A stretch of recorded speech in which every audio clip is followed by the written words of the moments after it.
अगले रोज सलाहुद्दीन अय्यूबी दोपहर का खाना खा रहा था कि उसे इत्तला दी गई कि नाजी मिलने आया है। सलाहुद्दीन अय्यूबी खाने से फारिग होकर नाजी से मिला। नाजी का चेहरा बता रहा था कि घबराया हुआ है और गुस्से में भी है। उसने हकलाने के लहजे में कहा कि काबिल सद एहतराम अमीर, क्या ये हुक्म आपने जारी किया है कि सूडानी मुहाफिज फौज के 50,000 नफरी मिस्र की उस फौज में मदगम कर दी जाएगी जो हाल ही में तैयार हुई है? हाँ नाजी, सलाहुद्दीन अय्यूबी ने तहम्मुल से जवाब दिया। मैंने कल सारा दिन और रात का कुछ हिस्सा सर्फ करके और बड़ी गहरी सोच विचार के बाद ये फैसला तहरीर किया है कि जिस फौज के तुम सालार हो उसे मिस्र की फौज में इस तरह मदगम कर दिया जाए कि हर दस्ते में सूडानियों की नफरी सिर्फ 10% हो, और तुम्हें ये हुक्म भी मिल चुका होगा कि तुम अब इस फौज के सालार नहीं होगे, तुम फौज के मरकजी दफ्तर में आ जाओगे। आली मकाम, मुझे किस जुर्म की सजा दी जा रही है? अगर तुम्हें यह फैसला पसंद नहीं तो फौज से अलग हो जाओ। सलाहुद्दीन अय्यूबी ने जवाब दिया। मालूम होता है मेरे खिलाफ साजिश की गई है। नाजी ने कहा, आपके बुलंद दिमाग और गहरी नज़र को छानबीन कर लेनी चाहिए। मरकज में मेरे बहुत से दुश्मन हैं। मेरे दोस्त, सलाहुद्दीन अय्यूबी ने कहा, मैंने ये फैसला सिर्फ इसलिए किया है कि मेरी इंतज़ामिया और फौज से साजिशों का खतरा हमेशा के लिए निकल जाए, और मैंने ये फैसला इसलिए किया है कि फौज में किसी का ओहदा कितना ही ऊंचा क्यों ना हो और कितना ही अदना क्यों ना हो, वो शराब न पिए, हल्लड़बाजी न करे और फौजी जश्नों में नाच गाने न हो। लेकिन आलीजाह, मैंने हुजूर से इजाज़त ले ली थी। हाँ, और मैंने शराब और नाच गाने की इजाज़त सिर्फ इसलिए दी थी कि उस फौज को उसकी असल हालत में देख सकूं जिसे तुम मिल्लत इस्लामिया की फौज कहते हो। मैं 50,000 नफरी को बरतरफ नहीं कर सकता। मिस्री फौज में उसे मदगम करके उसके किरदार को सुधार दूंगा। और ये भी सुन लो कि हम में कोई मिस्री, सूडानी, शामी और अजमी नहीं है। हम मुसलमान हैं, हमारा झंडा एक और मजहब एक है। अमीर आली मर्तबत ने ये तो सोचा होगा कि मेरी हैसियत क्या रह जाएगी। हाँ, जिसके तुम अहल हो, सलाहुद्दीन अय्यूबी ने जवाब दिया। अपने माजी पर खुद ही निगाह डालो। जरूरी नहीं कि अपनी कारस्तानियों की दास्तान मुझसे सुनो। फौरन वापस जाओ, अपनी फौज की नफरी, सामान, जानवरों, सामान खुर्दनोश वगैरह के कागजात तैयार करके मेरे नायब के हवाले कर दो। 7 दिन के अंदर अंदर मेरे हुक्म की तामील मुकम्मल हो जाए। नाजी ने कुछ कहना चाहा, लेकिन सलाहुद्दीन अय्यूबी मुलाकात के कमरे से निकल गया। ये बात नाजी के खुफिया हरम में भी पहुंच गई थी कि ज़कोई को अमीर मिस्र ने रात भर का शर्फ बारियाबी बख्शा है। ज़कोई के खिलाफ हसद की आग पहले ही फैली हुई थी। उसे आए अभी थोड़ा अरसा गुजरा था, लेकिन नाजी पहले रोज से ही उसे अपने साथ रखने लगा था। उसे जरा सी देर के लिए भी अपने उस हरम में नहीं जाने दिया था जहां उसकी दिलपसंद नाचने वाली जवान लड़कियां रहती थीं। ज़कोई को उसने अलग कमरा दिया था। उन्हें ये तो मालूम न था कि नाजी उसे सलाहुद्दीन अय्यूबी को मोम करने की ट्रेनिंग दे रहा है और वो किसी बहुत बड़े तखरीबी मंसूबे पर काम कर रहा है। ये रक्कासाएं ये देखकर जल भुन गईं कि ज़कोई ने नाजी पर कब्जा कर लिया है और उसके दिल में उनके खिलाफ नफरत पैदा कर दी है। हरम की 2 लड़कियां ज़कोई को ठिकाने लगाने का सोचती रहीं। अब उन्होंने देखा कि ज़कोई को अमीर मिस्र ने भी उतना पसंद किया है कि उसे रात भर अपने खैमे में रखा है, तो वो पागल ही हो गईं। उसे ठिकाने लगाने का वाहिद तरीका कत्ल था। कत्ल के 2 ही तरीके हो सकते थे, जहर या किराए का कातिल जो उसे सोते में कत्ल कराए। दोनों तरीके मुमकिन नहीं थे क्योंकि ज़कोई बाहर नहीं निकलती थी और जहर देने के लिए उस तक रसाई नहीं हो सकती थी। उन दोनों ने हरम की सबसे ज्यादा चालाक मुलाजिमा को एतमाद में ले रखा था। उसे इनाम व इकराम देती रहती थी। जब हसद की इंतहा ने उनकी आंखों में खून उतार दिया तो उन्होंने उस मुलाजिमा को मुंह मांगे इनाम का लालच देकर अपना मुद्दा बयान किया। ये मुलाजिमा बड़ी खर्रांट और मंझी हुई औरत थी। उसने कहा कि सालार की रिहाइशगाह में जाकर ज़कोई को जहर देना मुमकिन नहीं। मौका महल देखकर उसे खंजर से कत्ल किया जा सकता है, इसके लिए वक्त चाहिए। उसने वादा किया कि वो ज़कोई की नक्ल हरकत पर नजर रखेगी। हो सकता है कि कोई मौका जल्दी निकल आए। इस जराइम पेशा औरत ने यह भी कहा कि अगर कोई मौका न निकला तो हशीशीन की मदद हासिल की जाएगी, मगर वो मुआवजा बहुत ज्यादा लेते हैं। दोनों लड़कियों ने उसे यकीन दिलाया कि वो ज्यादा से ज्यादा मुआवजा देने को तैयार है। नाजी बेहद गुस्से के आलम में अपने कमरे में टहल रहा था। ज़कोई उसे ठंडा करने की बहुत कोशिश कर चुकी थी, लेकिन उसका गुस्सा बढ़ता जा रहा था। आप मुझे उसके पास जाने दें, ज़कोई ने 4थी बार कहा। मैं उसे शीशे में उतार लूंगी। बेकार है, नाजी ने गरज कर जवाब दिया। वो कमबख्त हुक्मनामा जारी कर चुका है जिस पर अमल भी शुरू हो चुका है। मुझे उसने कहीं का नहीं रहने दिया। उस पर तुम्हारा जादू नहीं चल सका। मुझे मालूम है कि मेरे खिलाफ ये साजिश करने वाले लोग कौन हैं। वो मेरी उभरती हुई हैसियत से हसद करते हैं। मैं अमीर मिस्र बनने वाला था। मैंने यहाँ के हुक्मरानों पर हुकूमत की है। हालांकि मामूली सा सालार था, अब मैं सालार भी नहीं रहा। उसने दरबान को अंदर बुलाकर कहा, ओरवश को बुला लाओ। उसका हमराज और नायब ओरवश आया तो नाजी ने उसके साथ भी उसी मौजू पर बात की। उसे वो कोई नई खबर नहीं सुना रहा था। ओरवश के साथ वो सलाहुद्दीन अय्यूबी के नए हुक्मनामे पर तफसीली तबादला ख्याल कर चुका था, मगर दोनों उसके खिलाफ कोई कार्रवाई सोच नहीं सके थे। अब उसके दिमाग में एक कार्रवाई आ गई थी। उसने ओरवश से कहा कि मैंने जवाबी कार्रवाई सोच ली है। क्या? बगावत, नाजी ने कहा। ओरवश चुपचाप उसे देखता रहा। नाजी ने कहा, तुम हैरान हो गए हो? क्या तुम्हें शक है कि ये 50,000 सूडानी फौज हमारी वफादार नहीं? क्या ये सलाहुद्दीन अय्यूबी की निस्बत मुझे और तुम्हें अपना हाकिम और बही खान नहीं समझती? क्या तुम अपनी फौज को ये कहकर बगावत पर आमादा नहीं कर सकते कि तुम्हें मिस्रियों का गुलाम बनाया जा रहा है और मिस्र तुम्हारा है? ओरवश ने गहरी सांस लेकर कहा, मैंने इस इक़दाम पर गौर नहीं किया। बगावत का इंतजाम एक इशारे पर हो सकता है, लेकिन मिस्र की नई फौज बगावत को दबा सकती है और इस फौज को कुमक भी मिल सकती है। हुकूमत से टक्कर लेने से पहले हमें हर पहलू पर गौर कर लेना चाहिए। मैं गौर कर चुका हूँ, नाजी ने जवाब दिया। मैं ईसाई बादशाहों को मदद के लिए बुला रहा हूँ। तुम 2 पैगंबर तैयार करो, उन्हें बहुत दूर जाना है, और मेरी बातें गौर से सुन लो। ज़कोई, तुम अपने कमरे में चली जाओ। ज़कोई अपने कमरे में चली गई और वो दोनों सारी रात अपने कमरे में बैठे रहे। सलाहुद्दीन अय्यूबी ने दोनों फौजों को मदगम करने का वक्त 7 रोज मुकर्रर किया था। कागजी कार्रवाई होती रही। नाजी पूरी तरह ताउन करता रहा। 4 रोज गुजर चुके थे। इस दौरान नाजी एक बार फिर सलाहुद्दीन अय्यूबी से मिला, लेकिन उसने कोई शिकायत न की। तफसीली रिपोर्ट देकर सलाहुद्दीन अय्यूबी को मुतमईन कर दिया कि 7वें रोज दोनों फौजें एक हो जाएंगी। सलाहुद्दीन अय्यूबी के नायबों ने भी उसे यकीन दिलाया कि नाजी दयानतदारी से ताउन कर रहा है, मगर अली बिन सफियान की रिपोर्ट किसी हद तक परेशान कुन थी। उसकी इंटेलिजेंस सर्विस ने रिपोर्ट दी थी कि सूडानी फौजों के सिपाहियों में बेइत्मीनानी और अबतरी सी पाई जाती है। वो मिस्री फौज में मदगम होने पर खुश नहीं। उनके दरमियान ये अफवाहें फैलाई जा रही थीं कि मिस्री फौज में मदगम होकर उनकी हैसियत गुलामों की सी हो जाएगी, उन्हें माल गनीमत भी नहीं मिलेगा और उनसे बार बर्दारी का काम लिया जाएगा, और सबसे बड़ी बात यह है कि उन्हें शराब नोशी की इजाजत नहीं होगी। अली बिन सफियान ने ये रिपोर्टें सलाहुद्दीन अय्यूबी तक पहुंचा दी। अय्यूबी ने उसे कहा कि ये लोग तवील मुद्दत से ऐश कर रहे हैं, इन्हें नई तब्दीली यकीनन पसंद नहीं आएगी। मुझे उम्मीद है कि वो नए हालात और माहौल के आदी हो जाएंगे। उस लड़की से मुलाकात हुई या नहीं? सलाहुद्दीन अय्यूबी ने पूछा। नहीं, उससे मुलाकात मुमकिन नजर नहीं आती। मेरे आदमी नाकाम हो चुके हैं। नाजी ने उसे कैद कर रखा है, अली ने जवाब दिया। उसे अगली रात का वाकया है। रात अभी अभी तारीख हुई थी। ज़कोई अपने कमरे में थी। नाजी ओरवश के साथ अपने कमरे में था। उसे घोड़ों के कदमों की आवाजें सुनाई दी। उसने पर्दा हटाकर देखा। बाहर के चिरागों की रोशनी में उसे 2 घुड़सवार घोड़ों से उतरते दिखाई दिए। लिबास से वो ताजिर मालूम होते थे, लेकिन वो घोड़ों से उतरकर नाजी के कमरे की तरफ चले तो उनकी चाल बताती थी कि ये ताजिर नहीं है। इतने में ओरवश बाहर निकला। दोनों सवार उसे देखकर रुक गए और ओरवश को सिपाहियों के अंदाज से सलाम किया।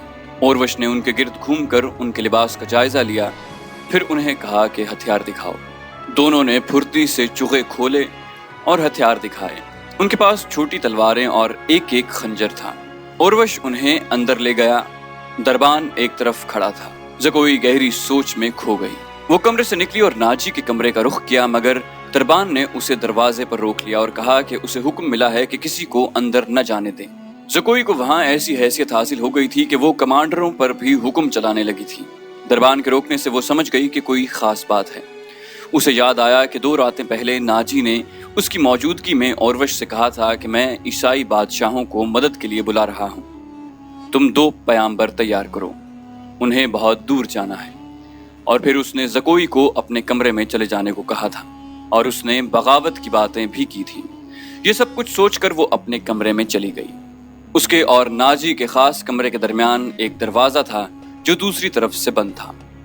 उसने इस दरवाजे के साथ कान लगा दिए। उधर की आवाजें धीमी थी। उसे कोई बात समझ ना आई। कुछ देर बाद उसे नाजी की बड़ी साफ आवाज सुनाई दी। उसने कहा, आबादियों से दूर रहना। अगर कोई शक में पकड़ने की कोशिश करे तो सबसे पहले ये पैगाम गायब करना।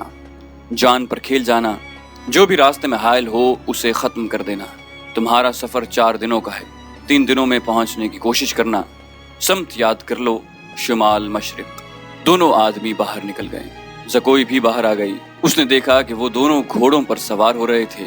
नाजी और ओरवश भी बाहर खड़े थे। सवारों को अलविदा कहने निकले होंगे। सवार बहुत तेजी से रवाना हो गए।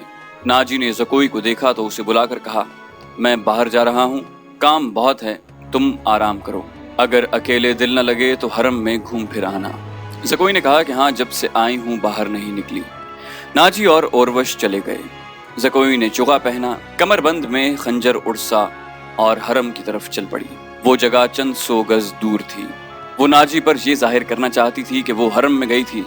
दरबान को भी उसने यही बताया। हरम में दाखिल हुई तो वहां की रहने वालियों ने उसे हैरान होकर देखा। वो पहली दफा वहां गई थी। सबने उसका इस्तकबाल, एहतराम और प्यार से किया। उन 2 लड़कियों ने भी उसे खुशामदीद कहा जो उसे कत्ल करवाना चाहती थी। ज़कोई सबसे मिली, हर एक के साथ बातें की और वापस चल पड़ी। वो खुर्रांट मुलाजिमा भी वही थी जिसे उसके कत्ल के लिए कहा गया था। उसने ज़कोई को बड़ी गौर से देखा।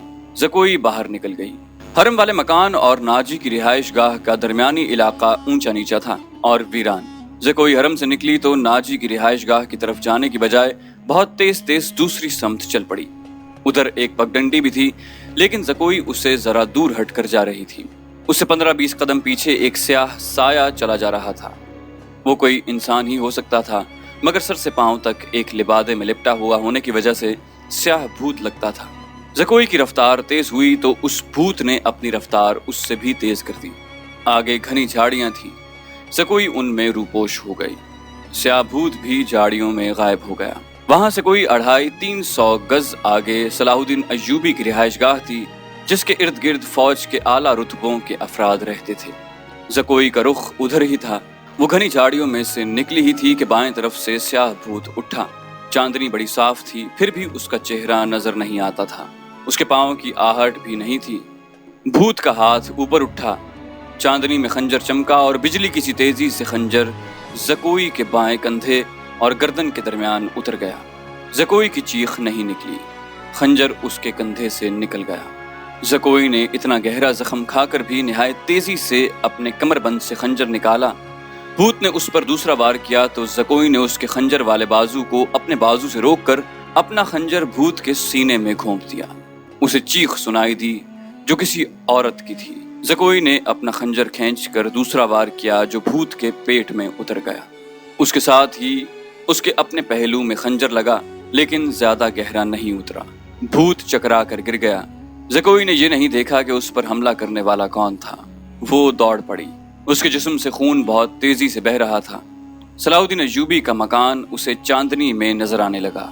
आधा फासला तय करके उसे चक्कर आने लगे। उसकी रफ्तार सुस्त होने लगी। उसने चिल्लाना शुरू कर दिया, अली, अय्यूबी।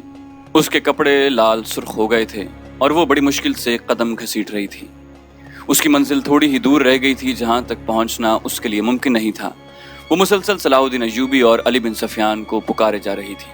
करीब कहीं एक गश्ती संतरी फिर रहा था। उसे उसकी आवाज़ें सुनाई दी तो वो दौड़ कर पहुंचा। ज़कोई उस पर गिर पड़ी और कहा, मुझे अमीर मिस्र तक पहुंचा दो, बहुत जल्दी, बहुत जल्दी। संतरी ने उसका खून देखा तो उसे पीठ पर लाद कर दौड़ पड़ा। सलाहुद्दीन अय्यूबी अपने कमरे में बैठा अली बिन सफियान से रिपोर्ट ले रहा था। उसके 2 नायब भी मौजूद थे। ये रिपोर्टें कुछ अच्छी नहीं थी। अली बिन सफियान ने बगावत के खदशे का इजहार किया था, जिस पर गौर हो रहा था। दरबान घबराहट के आलम में अंदर आया और बताया कि एक सिपाही एक जख्मी लड़की को उठाए बाहर खड़ा है। कहता है ये लड़की अमीर मिस्र से मिलना चाहती है। ये सुनते ही अली बिन सफियान कमान से निकले हुए तीर की तरह कमरे से निकल गया। उसके पीछे सलाहुद्दीन अय्यूबी दौड़ा। इतने में लड़की को अंदर ले आए। सलाहुद्दीन अय्यूबी ने कहा कि तबीब और जर्राह को फौरन बुलाओ। लड़की को सलाहुद्दीन अय्यूबी ने अपने पलंग पर लिटा दिया। जरा सी देर में पलंग पोश खून से लाल होने लगा। लड़की ने नहीफ आवाज में कहा कि किसी को न बुलाओ, मैं अपना फर्ज अदा कर चुकी हूँ। अली बिन सफियान ने पूछा, तुम्हें जख्मी किसने किया है ज़कोई? ज़कोई ने कहा, पहले जरूरी बातें सुन लो। शुमाल मशरिक की तरफ 2 सवार जाते नजर आएंगे। दोनों के चुगे बादामी रंग के हैं। एक का घोड़ा बादामी और दूसरे का स्याह है। वो ताजिर लगते हैं। उनके पास सालार नाजी का तहरीरी पैगाम है जो ईसाई बादशाह फ्रैंक को भेजा गया है। नाजी की ये सूडानी फौज बगावत करेगी, مجھے اور کچھ بھی معلوم نہیں۔ تمہاری سلطنت سخت خطرے میں ہے، ان 2 سواروں کو راستے میں پکڑ لو، تفصیل ان کے پاس ہے۔ بولتے بولتے زکوئی کو غشی آنے لگی۔ 2 طبیب آ گئے، انہوں نے زکوئی کا خون بند کرنے کی کوشش شروع کر دی، اس کے منہ میں دوائیاں ڈالی جن کے اثر سے وہ بولنے کے قابل ہو گئی۔ وہ ضروری پیغام دے چکی تھی۔ اس کے بعد اس نے دوسری ساری باتیں سنائیں، مثلا ناجی نے اوروش کے ساتھ کیا باتیں کی تھی، اسے کس طرح اپنے کمرے میں بھیج دیا گیا تھا، ناجی کا غصہ اور بھاگ دوڑ، 2 سواروں کا آنا وغیرہ۔ پھر اس نے بتایا کہ اسے کچھ علم نہیں کہ اس پر حملہ کرنے والا کون تھا۔ وہ موقع موزوں دیکھ کر ادھر ہی رپورٹ دینے کے لیے آ رہی تھی کہ پیچھے سے کسی نے اسے خنجر گھونپ دیا۔ اس نے اپنا خنجر نکال کر حملہ آور پر حملہ کیا۔ حملہ آور کی چیخ بتاتی تھی کہ وہ کوئی عورت ہے۔ اس نے حملے کی جگہ بتائی، اسی وقت اس جگہ آدمی دوڑا دیے گئے۔ زکوئی نے کہا کہ وہ زندہ نہیں ہو سکتی، خون رک نہیں رہا تھا، زیادہ تر خون تو پہلے ہی بہہ گیا۔ زکوئی نے صلاح الدین ایوبی کا ہاتھ پکڑا اور چوم کر کہا، اللہ آپ کو اور آپ کی سلطنت کو سلامت رکھے، آپ شکست نہیں کھا سکتے۔ مجھ سے زیادہ کوئی نہیں بتا سکتا کہ صلاح الدین ایوبی کا ایمان کتنا پختہ ہے۔ پھر اس نے علی بن سفیان سے کہا، میں نے کوتاہی تو نہیں کی، آپ نے جو فرض مجھے سونپا تھا وہ میں نے پورا کر دیا۔ علی بن سفیان نے اسے کہا کہ تم نے اس سے زیادہ پورا کیا ہے، میرے تو وہم و گمان میں بھی نہیں تھا کہ ناجی اس حد تک خطرناک کارروائی کرے گا اور تمہیں جان کی قربانی دینی پڑے گی۔ میں نے تمہیں صرف مخبری کے لیے وہاں بھیجا تھا۔ زکوئی بولی، کاش میں مسلمان ہوتی۔ اس کی آنکھوں سے آنسو نکل آئے۔ اس نے کہا، میرے اس کام کا جو بھی معاوضہ دینا ہے وہ میرے اندھے باپ اور سدا بیمار ماں کو دے دینا۔ ان کی معذوریوں نے مجھے 12 سال کی عمر میں رقاصہ بنا دیا تھا۔ زکوئی کا سر ایک طرف ٹھلک گیا، آنکھیں آدھی کھلی رہیں اور ہونٹ اس طرح نیم وا جیسے مسکرا رہے ہوں۔ طبیب نے نبض پر ہاتھ رکھا اور صلاح الدین ایوبی کی طرف دیکھ کر سر ہلایا۔ زکوئی کی روح اس کے زخمی جسم سے آزاد ہو گئی تھی۔ صلاح الدین ایوبی نے کہا، یہ کسی بھی مذہب کی تھی، اسے پورے اعزاز کے ساتھ دفن کرو۔ اس نے اسلام کے لیے جان قربان کی ہے، یہ ہمیں دھوکہ بھی دے سکتی تھی۔ دربان نے بتایا کہ باہر ایک عورت کی لاش آئی ہے۔ جا کر دیکھا، وہ ایک ادھیڑ عمر کی عورت کی لاش تھی، جائے وقوع سے 2 خنجر ملے تھے۔ اس عورت کو کوئی نہیں پہچانتا تھا۔ یہ ناجی کے حرم کی ملازمہ تھی جس نے انعام کے لالچ میں زکوئی پر قاتلانہ حملہ کیا تھا۔ رات کو ہی زکوئی کو فوجی اعزاز کے ساتھ دفن کر دیا گیا اور ملازمہ کی لاش گڑھا کھود کر دفنا دی گئی۔ دونوں کو خفیہ طریقے سے دفنایا گیا۔ انہیں جب دفنایا جا رہا تھا، صلاح الدین ایوبی نے نہایت اعلیٰ نسل کے 8 جوان گھوڑے منگوائے اور 8 سوار منتخب کر کے انہیں علی بن سفیان کی کمان میں ناجی کے ان 2 آدمیوں کے پیچھے دوڑا دیا جو ناجی کا پیغام لے کر جا رہے تھے۔ زکوئی کون تھی؟ وہ مراکش کی ایک رقاصہ تھی۔ کسی کو بھی معلوم نہیں کہ اس کا مذہب کیا تھا۔ وہ مسلمان نہیں تھی، عیسائی بھی نہیں تھی۔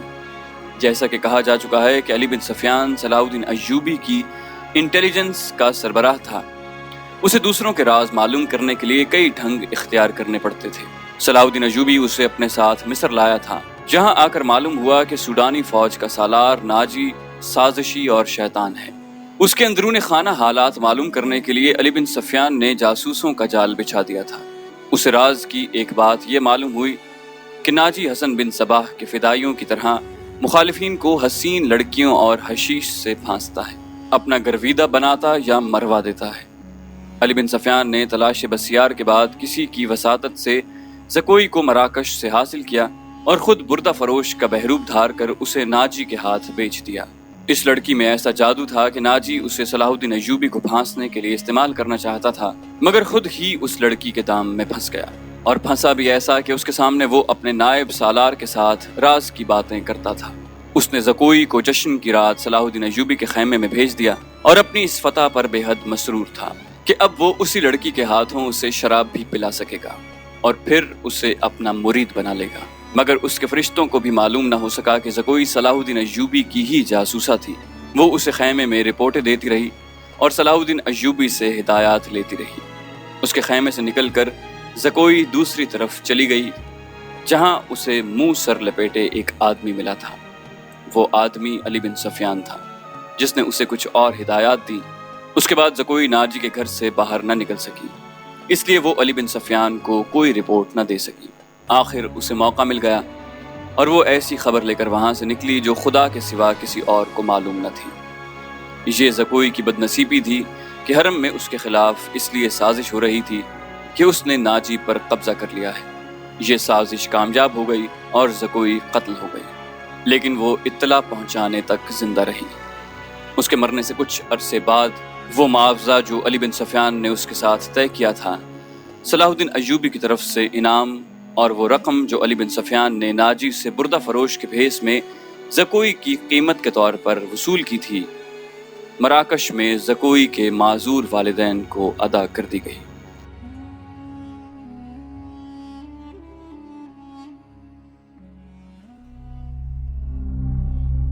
سبسکرپشن کے بٹن کو دبائیے اور بیل آئیکن پر کلک کیجیے تاکہ آپ کو تمام ویڈیوز فوراً ملتی رہیں، اور جانے سے پہلے اسے لائک، شیئر اور کامنٹ کر کے ہمیں بتائیے کہ آپ کو ہماری ویڈیو کیسی لگی۔